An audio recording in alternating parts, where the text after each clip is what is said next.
New York Jubilant Democrats across America are declaring their big election victories in Virginia and New Jersey. Their first of the young Trump era mark the beginning of an anti-Trump surge that could reshape the balance of power in Congress in 2018. Senate Democratic leader Chuck Schumer says he can smell a wave coming. Not so fast, Republicans said Wednesday. But they acknowledged that setbacks in Virginia, New Jersey and elsewhere on Tuesday created new urgency for the GOP to fulfill its list of campaign promises before voters head back to the polls next year. They, along with President Donald Trump, have failed to demolish Obamacare and now are straining to approve a far-reaching tax overhaul despite controlling the White House and both houses of Congress. If anything, this just puts more pressure on making sure we follow through, House Speaker Paul Ryan said at an event hosted by the Washington Examiner. He added, "I think it simply means we've got to deliver. Whether the president's party delivers or not, there is clear cause for concern for a Republican Party that would lose its House majority if Democrats gain 24 seats next fall." Tuesday's results left little doubt that Trump's dismal approval ratings can drag down Republican allies, particularly those serving in states he lost last November. And even if his ratings show signs of improvement, history suggests that the first midterm elections for any new president often lead to major gains for the opposing party. An early string of Republican retirement announcements in competitive districts across Florida, New Jersey and Arizona adds to the GOP's challenge. "We're taking our country back from Donald Trump one election at a time," Democratic National Committee Chairman Tom Perez said in a Wednesday conference call. "This is not just one night. It is a trend," added Schumer. The New York Democrat "Our Republican friends better look out." Trump declared that the blame for Tuesday's losses was not his. "Ed Gillespie worked hard but did not embrace me. What I stand for," the president tweeted as he toured Asia. Actually, Gillespie, a Maine Republican who lost the Virginia governor's race, had taken up Trump-like positions on such issues as Confederate monuments, NFL players' national anthem demonstrations and the dangers of Hispanic gangs. Trump endorsed him but was not invited to campaign in the state in recent weeks. Republican National Committee Chair Ronna Romney McDaniel had a different view from Trump's. "I absolutely think any candidate should be embracing the president," she said, "and I think Ed did."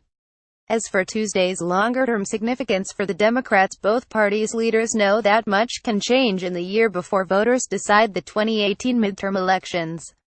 And Republicans enjoy a redistricting advantage that limits the number of truly competitive House races, thanks in large part to GOP routes during Barack Obama's 8 years in office. Also, Democrats wrestle with their own party strife, pitting the Bernie Sanders wing against the more Maine. The liberal group Democracy for America had abandoned Virginia's gubernatorial candidate, Ralph Northam, over immigration policy, then celebrated his win days later.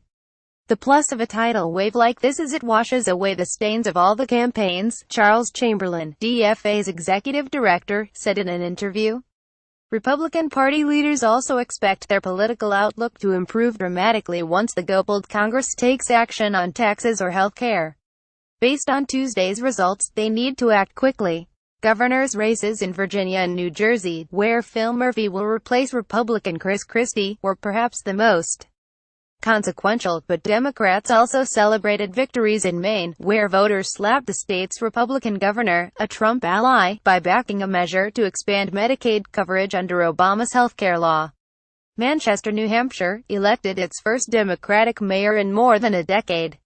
And Virginia voters sent a large and diverse group of new Democrats to the state house, including a transgender heavy metal singer, a member of Democratic Socialists of America and a former news anchor whose journalist girlfriend was fatally shot while on air in 2015.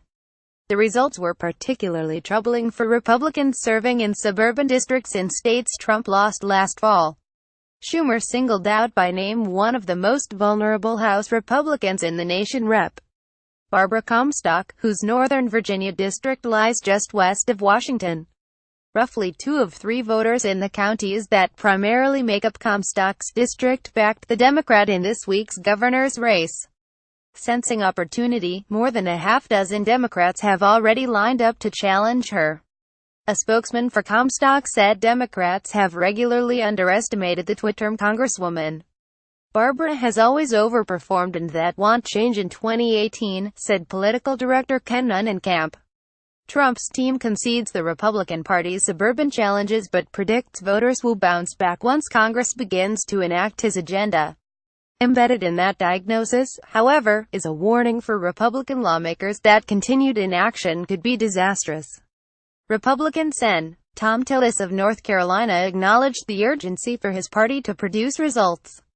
"We've got to be rhinos," he said, Republicans in need of outcomes. AP writers Zeke Miller, Erica Werner and Juliette Linderman in Washington and Nicholas Riccardi in Denver contributed to this report.